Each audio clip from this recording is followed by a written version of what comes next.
याद तू कर क्रिया हो खाके कोइलू मोहब्बत कबूल जाके हाँ दोसरा के घरवा के बहनी गइलू तू फूल ममिया हमें पढ़ते तू से नुरावा गइलू जान हमके भूल ममिया हमें पढ़ते तू से नुरावा गइलू जान हमके भूल।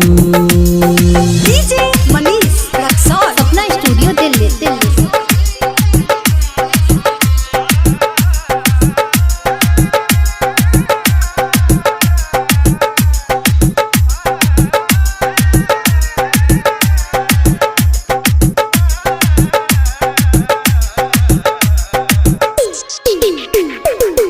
Presented by अंशु बाला म्यूजिक।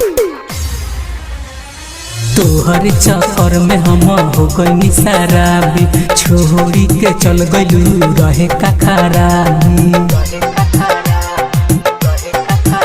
हाँ तोहर चक्कर में हम हो गई शराबी छोड़ी के चल गइलू रहे का खराबी। खिलल ना प्यार के गुल हो खिलल ना प्यार के गुल ममिया हमें पढ़ते तू से नुरावा गइलू जान हमके भूल ममिया हमें पढ़ते तू से नुरावा गइलू जान हमके भूल। डीजे मनीष रक्सौल अपना स्टूडियो दिल्ली।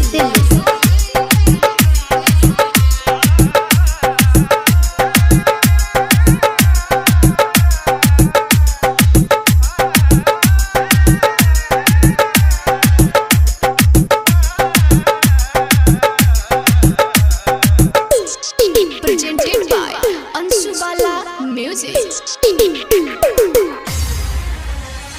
दूर गस बेदर दिया शिव सरा गम के तुम ही मुंगा तारू ले जान हमके।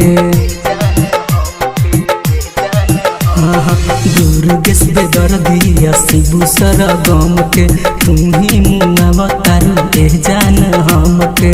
हो गइलू तू बुलाबुल हो गइलू तू बुलाबुल ममिया में पढ़ते तू से नुरावा गइलू जान हमके भूल ममिया में पढ़ते तू से नुरावा गइलू जान हमके भूल।